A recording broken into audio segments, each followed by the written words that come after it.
what would Andrew Berry's message to the fans be? My message to the fans is we know how difficult this year has been, and we appreciate the loyalty, the passion, the commitment to the team, regardless of what we're going through, and that's something we will never take for granted. My commitment to you all is to make sure that we find the right leader and build the right roster that allows us to have perennial success. The gloves are officially off in Cleveland, and what we're watching right now is one of the most ruthless, no-holds-barred organizational takedowns in NFL history. This isn't your typical coaching breakup. This is public, direct, and absolutely brutal. Everyone expected the usual corporate spin. You know the routine. Carefully crafted statements, polite thank yous. We appreciate his contributions type language that teams hide behind when they fire a coach. But Andrew Berry threw that entire playbook in the trash. Instead, he delivered a masterclass in how to dismantle a leadership era in front of the entire football world. The general manager of the Cleveland Browns didn't just fire Kevin Stefanski. He demolished him. He ripped apart his legacy, exposed the cracks that had been ignored for years, and made it painfully clear why this partnership had to end. And trust me, the receipts he brought to the podium were ugly. This wasn't one of those fake mutual we're going in different directions situations. No talk about philosophical differences. No pretending both sides wanted this outcome. This was Andrew Berry standing at the podium, staring straight ahead and saying what everyone inside that building had been thinking for a long time but was afraid to say out loud. Kevin Stefanski was not getting the job done, and that's what makes this moment hit so hard. They are going to be searching not only for a general manager, not only for a head coach, but now for a president of football who will oversee head coach and GM in a new setup there in Atlanta. So that's what's happening. We are expecting more, but up to this minute, that is it. Oh, and then lastly, I would say Andrew Berry, the general manager of the Cleveland Browns, he is staying. So Kevin Stefanski out. Andrew Berry is staying in Cleveland, continuing on in his role. Stefanski had 2 Coach of the Year awards on his resume. The media spent years painting him as an offensive mastermind. Every failure was blamed on something else. The quarterback situation, injuries, bad luck, circumstances beyond his control. And every time criticism came up, defenders rushed in to shield him. Andrew Berry shut all of that down in one afternoon. When Berry stepped up to the microphone, the energy in the room changed immediately. You could feel it. This press conference wasn't going to follow the usual script. Before he even spoke, his face told the story. This was a man who had been holding things in for far too long. He looked fed up with excuses, fed up with inconsistent performance, fed up with watching his team become a punchline around the league while the blame kept landing everywhere except the head coach's office. And then he said it. Calm, cold, precise. He explained that the decision came down to a lack of progress in areas that were controllable regardless of certain game outcomes. That line mattered. That line was a direct shot. He wasn't talking about bad luck. He wasn't talking about injuries, even though Cleveland dealt with plenty of them. He wasn't even talking about wins and losses, which is usually the first excuse teams lean on when they clean house. No, Andrew Berry was talking about the fundamentals. The things a real NFL head coach has to manage no matter what. Running an offense, managing the game, handling the clock, using timeouts correctly, developing players, making smart decisions under pressure. Those are non-negotiables at this level. And Berry made it crystal clear that Kevin Stefanski failed in those areas. That's not opinion. That's an organizational verdict. But Berry wasn't done, not even close. That opening statement was just the first punch. What followed was a methodical teardown of the entire Kevin Stefanski era in Cleveland. And this time, the breakdown came from people who actually understand football, not studio analysts reading off teleprompters. G. Bush had been calling this out all season long. While national media figures were writing sympathy pieces about Stefanski being unlucky or doomed by circumstances, G. Bush was in the film room, breaking down tape, showing exactly why the offense was flawed at its core. Now that Stefanski is officially gone, G. Bush isn't hiding his reaction. And honestly, why should he? He paid attention. He did the work. He listened when others ignored the warning signs. There's a certain satisfaction that comes when you're told you're wrong for months, only to be proven right in the end. And that's exactly what this moment represents. Don't make me deal with questions about Shedeur Sanders. Yeah, I know. God forbid we have to answer about his development or answer about just a simple thing about how his game went. I agree with you. I think it's very, very soft of any potential head coach to come into a building and then tell Andrew Berry we can't do it because of Shedeur. It's incredibly soft. I want to be there. I want to be there. I don't think Andrew Berry likes Shedeur. I don't think he's ready to say, I'm done with him and this is your call. It's not about Shedeur, though, to me. The message is clear now. Kevin Stefanski will no longer be the head coach of this team. And whether people like it or not, this is the reality Cleveland has chosen. Fans and media members get emotionally attached. That's part of the game. Kevin Stefanski might be a good person. He might even get another opportunity somewhere else. Maybe he'll improve in areas that failed him here. But let's stop pretending Kevin Stefanski didn't have recurring problems that followed him the entire time he was in Cleveland. That final point matters a lot. G. Bush made something very clear here, and it needs to be said the right way. This was never about attacking the man personally. Nobody is saying Kevin Stefanski is a bad person. Nobody is questioning his work ethic, his preparation, or his character as a human being. What people are questioning, and rightfully so, is how he performed as the head coach of the Cleveland Browns. And once you actually look at the evidence, not the excuses, not the sympathy stories, the case against him becomes overwhelming. This isn't emotional. This isn't personal. This is football reality. Let's start with the most damning fact of all. Kevin Stefanski stopped calling plays twice while he was the head coach in Cleveland. Read that again, because that's not normal. This is a coach who was hired because he was marketed as an offensive mastermind, a so-called scheme wizard. A coach of the year largely because of his offense. And yet, not once, but twice, he handed over play-calling duties. That's not a small adjustment. That's not a minor tweak. That's a flashing red warning sign. That's a head coach admitting, I can't do the very thing I was hired to do, so someone else needs to take over. That's failure at the core of the job. Think about it like this. You hire a chef because they're known for making the best steaks you've ever tasted. Then a few months later, they tell you someone else will cook the steaks while they manage the kitchen. You wouldn't hesitate. They'd be gone immediately. Yet somehow, even after stepping away from his own offensive responsibilities, Stefanski kept his job. And somehow, it still gets worse. During his tenure, Stefanski fired 2 offensive coordinators, Alex Van Pelten and Ken Dorsey. That's massive turnover. That's instability. That's resetting the offense again and again. He also had major influence over offensive personnel decisions. New players, new combinations, new opportunities. And despite all of that movement, all of those chances to correct course, the offense never improved. It never became elite.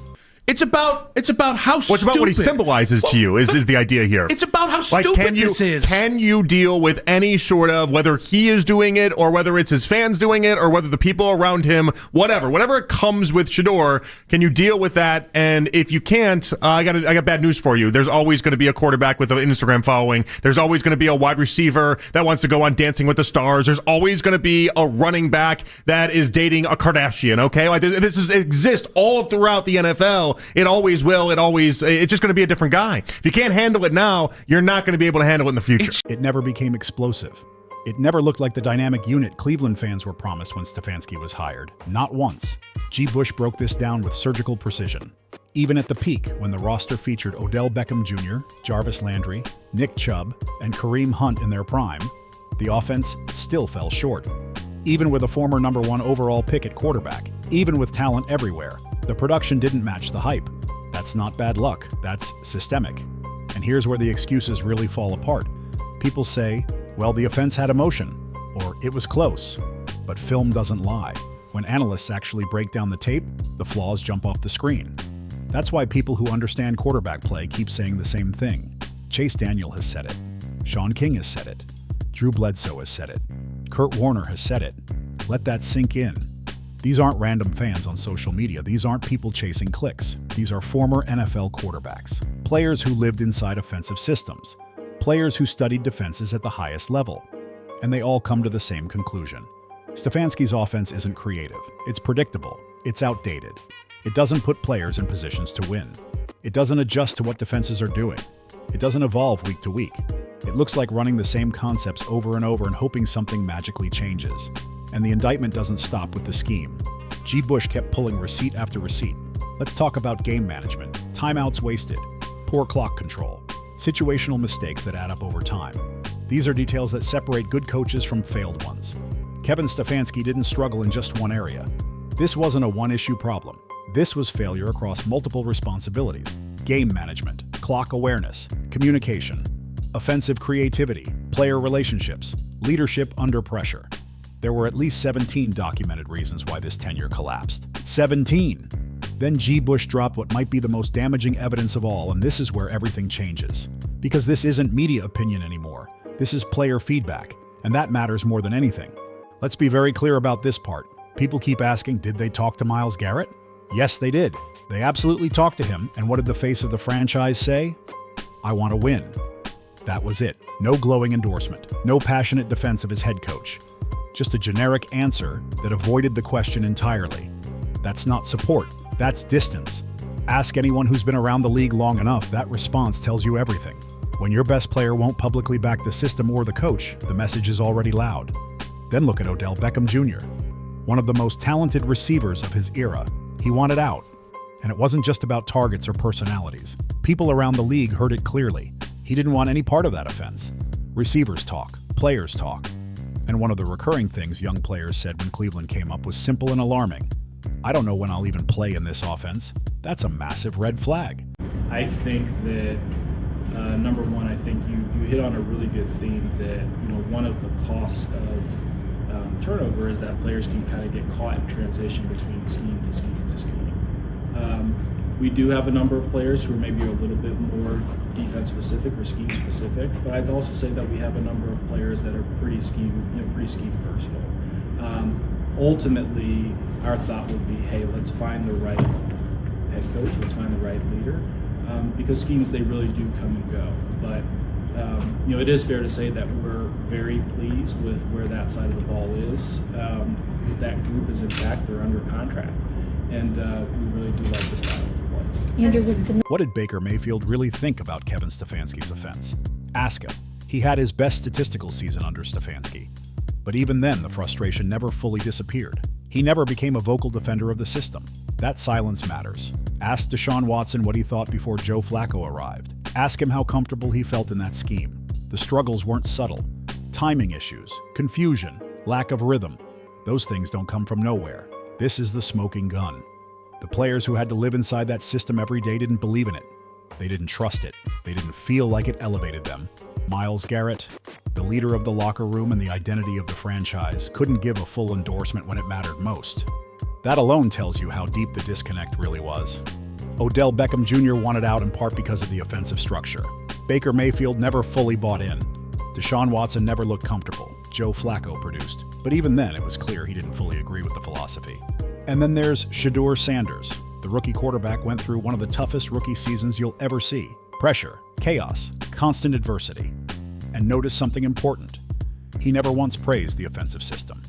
He never talked about how much the scheme helped him. He never said the offense gave him the tools he needed to succeed. He never credited the structure for his growth. That silence is deafening. G. Bush made this point crystal clear. During Kevin Stefanski's entire tenure, not one quarterback, not one offensive skill player, ever publicly said that his offense made them better. Not one. The journeyman quarterbacks aren't saying it. The backups aren't saying it. And Shedeur Sanders isn't saying it either. At some point, the conversation has to be honest. People might be uncomfortable hearing it, but let's stop pretending Kevin Stefanski didn't play a major role in his own downfall. He just couldn't get it done. That's it. That's the truth. Kevin Stefanski didn't get it done. You could put that sentence on a banner and hang it inside the Browns facility. Despite the talent, despite the time, despite the resources, despite 2 Coach of the Year awards, despite years of media patience and benefit of the doubt, in the NFL, results are everything. Not intentions, not potential. And now we're seeing revisionist history kick in. Some outlets are trying to paint Stefanski as a victim, saying he never had a fair chance, saying the organization failed him. That narrative doesn't hold up. It collapses under scrutiny. Andrew Berry didn't sugarcoat it. He said it plainly. Then Ken Carman added another layer to this conversation, and this is where it gets really interesting. He pointed out that while he's not thrilled Andrew Berry is still in charge, that decision could actually shape what happens next. Some people worry Cleveland won't attract top coaching candidates if Berry remains. The concern is that elite coaches want full control. They don't want limits. They don't want structure above them. But here's the counter-argument, and it's gaining serious traction around the league. Andrew Berry just delivered a strong draft class. Shedeur Sanders looks like a potential franchise quarterback. Carson Inger shows real upside. Trading back from 2 to 5 was a smart move that added assets while still landing their guy. The secondary improved with the addition of Quinn Dugans. The roster has direction. Most objective measures show that Andrew Berry's most recent draft class didn't just help the roster. It flat out saved his job. Let's not dance around it. That draft may have bought him one more year in Cleveland. Andrew Berry knows it. Everyone inside the league knows it. Trading back from 2 to 5 and landing Quinshon Judkins was a calculated move that paid off. Then he followed it up by making a smart trade to strengthen the secondary. That wasn't luck. That was survival football. Let's be real for a second. That draft didn't just add talent, it changed Berry's timeline. Without it, he might already be packing his office. Instead, he earned himself one more season to prove he belongs. But here's the catch. This isn't a lifetime extension. This is a warning shot. Those players need to perform. The next draft class needs to hit. And Cleveland needs to win around 7 or 8 games for Andrew Berry to keep his seat from getting hot again. That's the reality. Berry has been put on notice. He knows it. Ownership knows it. The league knows it. He has one more chance to get this right, and he cannot afford another miss. The next coaching hire is critical. The next draft is critical. The 2026 Browns season is critical. If Berry fails again, he won't just be joining Kevin Stefanski in the unemployment line, he'll be remembered as part of the same collapse. For now, though, Andrew Berry has earned the right to make this hire. He's earned the chance to build his version of the franchise, and he's earned the opportunity to prove that he's better at evaluating talent than his former head coach was at leading it. Berry made one thing very clear throughout this entire process. Kevin Stefanski wasn't the answer. He was the problem. Around the NFL, Andrew Berry is viewed positively. He's well-liked. He's respected. He's seen as a capable general manager with a strong understanding of roster construction. If that reputation holds, legitimate coaching candidates should be interested in Cleveland. Yes, it's Cleveland. Yes, the franchise has a long history of disappointment. Yes, there are real challenges, but there's also young talent, draft capital, financial flexibility, and an organization willing to spend to win. For the right coach, this is a real opportunity. Now comes the real question. Who is the coach that can fix what Kevin Stefanski broke? Who is the coach that can help Shedeur Sanders become the quarterback he clearly has the potential to be? Who can design an offense that actually works in today's NFL? Who can manage a game without burning timeouts like matches? Who can communicate with players in a way that earns respect instead of confusion? Andrew Berry has to answer those questions, and he has to get them right. Because if he doesn't, if he hires another coach who can't lead, can't adapt, or can't connect, all the goodwill he built with that draft class will disappear instantly. Berry knows the clock is ticking. But right now, there's one thing he's confident about. He believes he made the correct call. He just fired a 2-time Coach of the Year and didn't hesitate, didn't apologize, didn't soften the message. He looked at the evidence, made the hardest decision of his career, and moved forward. That takes confidence. That takes belief. You have to trust your evaluation even when people question you. Kevin Stefanski will likely land somewhere else.